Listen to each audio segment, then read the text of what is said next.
So one of the things I talk about on the show a lot is the importance of you as a guy taking responsibility for your actions and the things that you're doing when you're trying to attract women. Because we could try to blame women for stuff all day, but at the end of the day, who you're going after is your choice, and the consequences from that are also things that you're agreeing to take on when you choose certain women. And so I found a great clip from the late, great Kevin Samuels that talks all about this. So let's go ahead and watch that clip.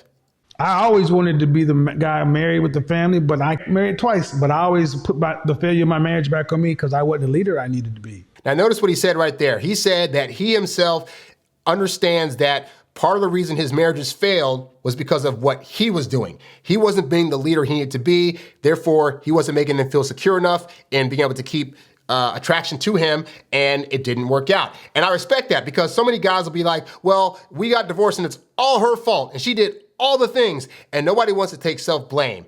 In all the relationships I've been in, even if I was the one that broke it off, I would still look at, but part of the reason it didn't work out in the end was because I recognized I was bringing things to the table that wasn't healthy, wasn't helping the dynamic. Maybe I needed to do better communication or, be more truthful about things. Like, I'm always willing to take self-responsibility, because just blaming it on the other person doesn't allow you to grow, and it could cause you to miss out on things that you're doing that are legitimately causing harm to a relationship with women in general. So you always want to be mindful of that. Like, yes, the other person could have been the most horrible person, but at the end of the day, you chose them. So you got to take some of the responsibility, even for making the choice to date them in spite of red flags they may have been showing.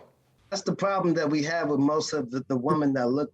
No. Woman I love, black woman. No. Now this is on you. I'm not gonna let you put the problem on women. The problem is you picking tigers, or you should be looking for lions. See that? You said you're picking, I think you said tigers. Yeah. Why you should be looking for lions. Like, he's saying, hey, because, men have this narrative today, especially on the internet, where people are like, oh, all black women are this and they're sucking. All women in general are just bad because X, Y, and Z. It's like, no, at the end of the day, you as the guy, you go out into the world, you see a variety of women that you want to choose from.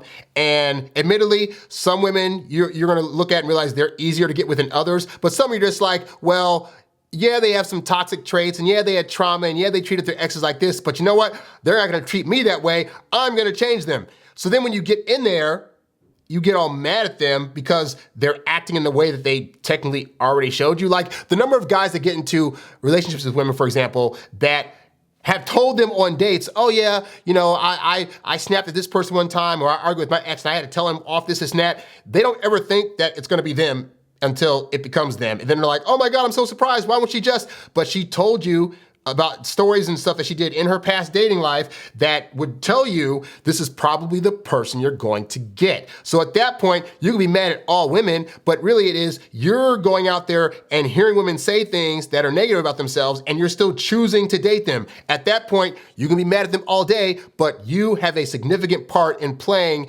into the girls that you're deciding to get with. No, okay. You can't do that. I can't allow you to make, I'll call it down the middle. You're going to say that's the problem because black women are this. No, the black women you pick. See, the thing is, you're going to have to compromise on what it is you think you want.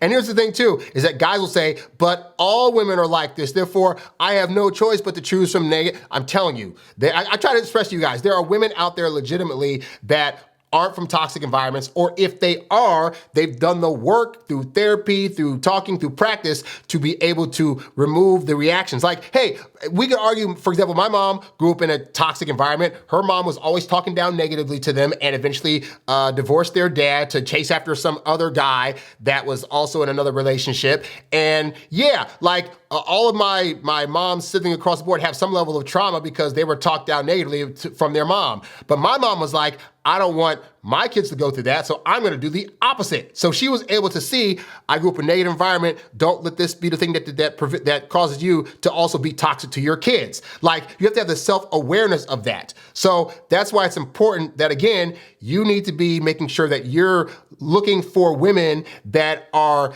more level-headed and even keel. And most of you guys are thinking, because you're thinking those kind of women don't exist, you're thinking the solution is to just pick from the toxic of women and hope that they're not as toxic as other women out there.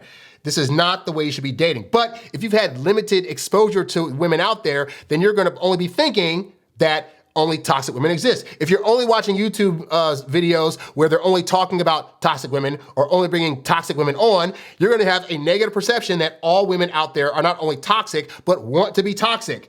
Spoiler, most women out there aren't trying to be toxic, and or if you think they are, it may be very well they're operating in a mode that you're not used to. But again, you can definitely tell like women that are argumentative, that are highly in their masculine energy, that are constantly trying to blame you for things, like, because they will show themselves to you. Which is why if you wait 2 to 3 months before you fall in love with them and keep your eyes open, you'll be able to see these behaviors and say, maybe this isn't the girl I should be picking.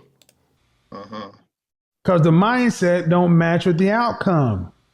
She may not have stripes. She might not be orange.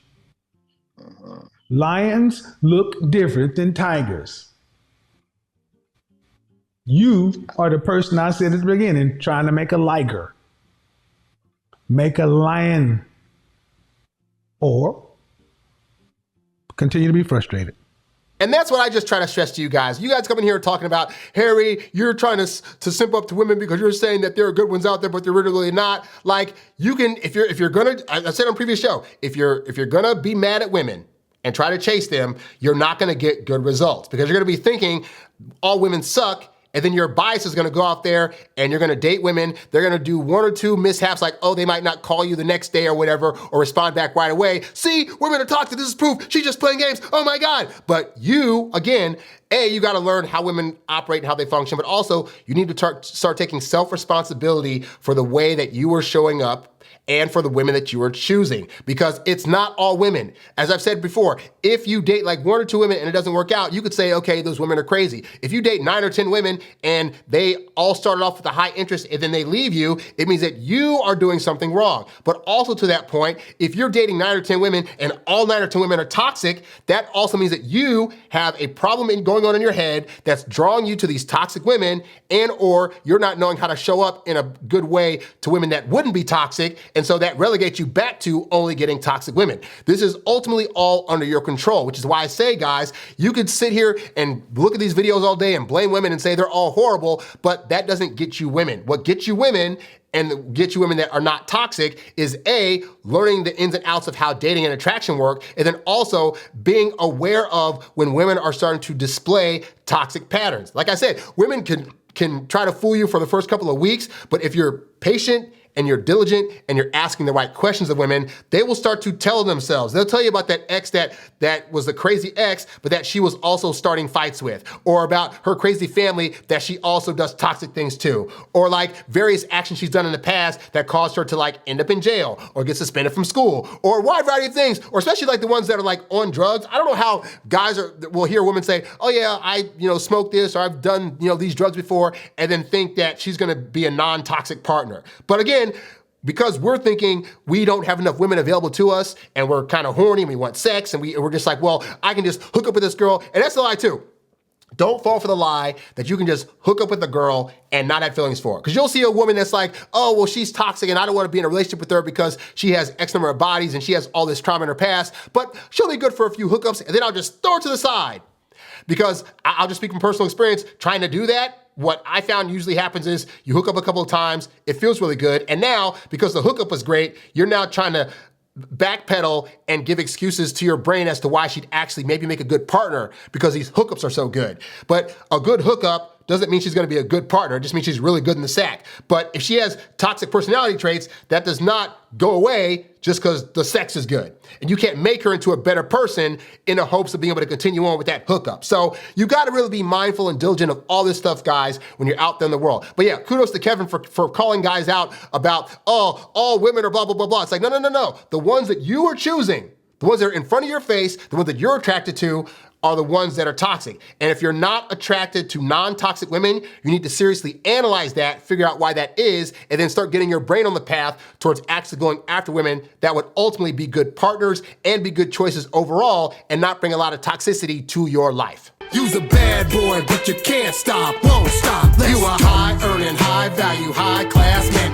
You a high-earning, high-value, high-class man. You a high-earning, high-value, high-class man. You a high-class man. You a high-class man. You a